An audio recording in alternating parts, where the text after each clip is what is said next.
Hey guys, Dr. Dave here with another episode of Freewheeling. Now, today I just wanted to zero in on something I noticed in myself happening in the last few weeks, and something that sort of, for me, came to a little bit of a head yesterday. Not big deal, but something if you don't notice can become quite a big deal. So let me elaborate on that. And the title for this episode is all about the binary state that we in veterinary medicine, and possibly we in the human condition actually, but certainly anybody in a position where they're wanting to achieve great things, be that a business owner, a veterinarian, probably a doctor, dentist, lawyer, entrepreneur, anyone driven to achieve great things, I suspect is going to suffer from this. And it's underpinned by the growing sense that we live in the age of anxiety, right? This is the information age, but it's also the anxiety age, isn't it? And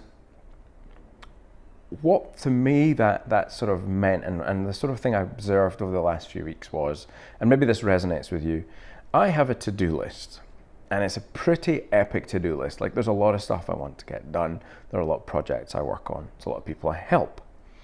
And I have this disease called pioneer time, which means I expect things to get done twice as fast as they do, and usually at half the price.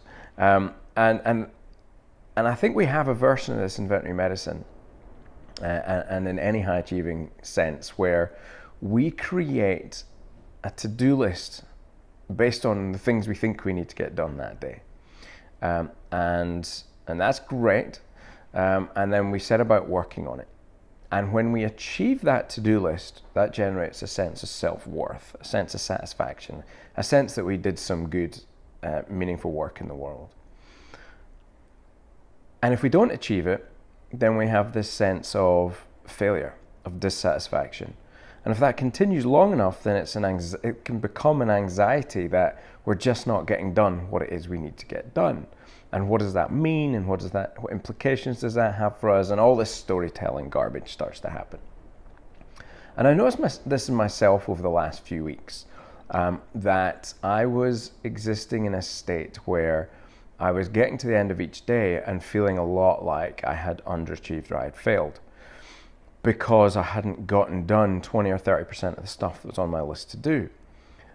And so in a conversation with my business coach, I actually reviewed what it was I was getting done. And the reality was I was getting loads done in every day. But because I was not ticking every box on the list, I was then creating an internal story about how I was failing and not achieving, and creating anxiety about deadlines that actually are self-imposed, not imposed from out with, to get projects done, to get the ball moving.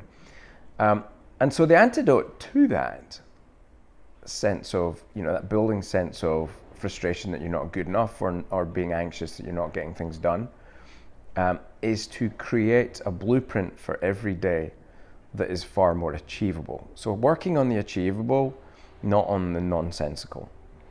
And sometimes you'll overachieve it, and sometimes you'll meet it, and sometimes you'll still miss it, and that's okay. But if you set yourself up to win every day, to do impactful, meaningful work, that you get everything done that you set out to achieve, which is a very, very hard thing to do, particularly in veterinary practice. And I have a little concern here, and it's not concern actually, it's absolutely gospel truth, that in veterinary practice what we've done is we've set ourselves up to cater to or pander to the urgent work of the day. And so everything that is clinical is urgent, and it seems important to us, and it is important to an extent. But just endlessly doing dentals or surgeries or looking after clients, we know that is a mode of suffering for an individual, because you're not catering to some of the other important things. Like, are you doing dentals well every day? That's urgent work. The important work is to improve your dental skills so that you can feel like you're doing a good job every day, because then it becomes a joy. The important work is to have time out to do training, have time out to read journals, have time out to go on continuing education, to get better, to practice your skills. That will result in a more effective way of doing the urgent work, so as it gets done in the time frame to a higher standard, and your sense of self-worth and satisfaction improves. Are you spending all of your time working hard so you're so exhausted on your day off that you don't actually have the energy to go out and do the important work of managing your tax affairs, getting a haircut, going to the gym, having time for you, looking after your health, cooking healthy meals?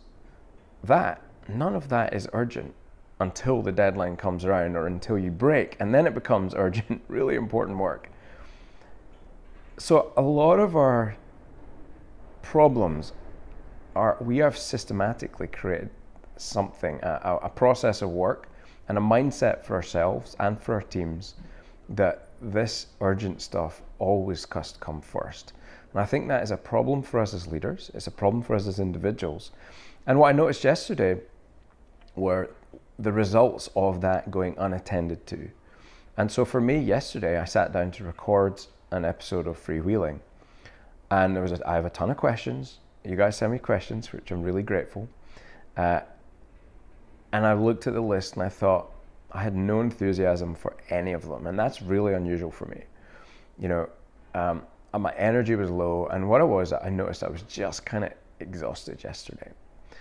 And I was exhausted because of, yes, high workload, but also just a level of anxiety which I needed to address and start to work on. And that was sort of just, that's a work in progress for me, as I'm sure it is for a lot of people. But when you add on top of that a really high cognitive load of big tasks, of deep work, then it can be hard to, you can get yourself into a pretty tired state pretty fast. So this isn't like a Dave self-help moment, not required. I know how to look after myself, and a good night's sleep, some exercise, and some good food always sorts me out. So I am all good. No need for, concern there. What it is sort of an articulation of the binary nature of veterinary medicine. We work in a way that almost sets ourselves up for daily failure, whether that's through the challenges of our cases, whether that's through the volume of work, or the things that are left on our to-do list that we don't get done, the important stuff. That creates a sense of anxiety and impacts on our sense of self-worth, which ultimately, if you do that for long enough, is going to impact on your energy level and lead you to exhaustion. So the way out of that is to plan the important and to schedule the important into your diary in the same way that operations. Give it the same, if not higher priority than operations.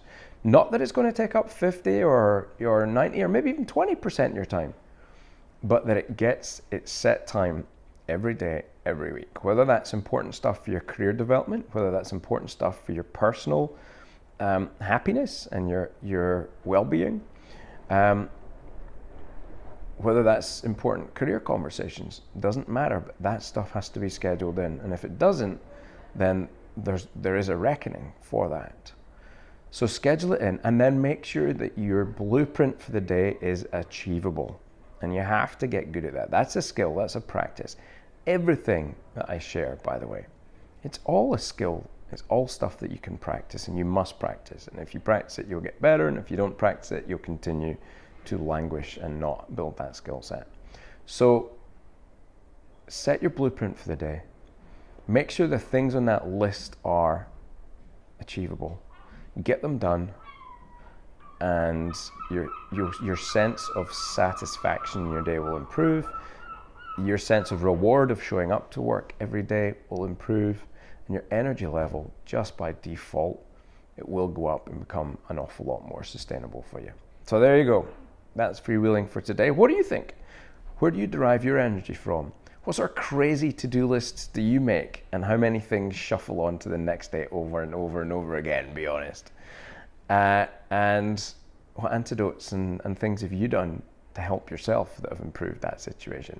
As always, send me your answers on Instagram at Dr. Dave Nichol, same with Facebook, or leave them in the comments below. And please, if you like the blog or the YouTube shows, either this or Blunt Dissection, please subscribe to both, and keep your questions coming, keep your listens coming. Totally appreciate all you guys. So until next time, be safe, be well, be happy, and look after yourselves. Dr. Dave out.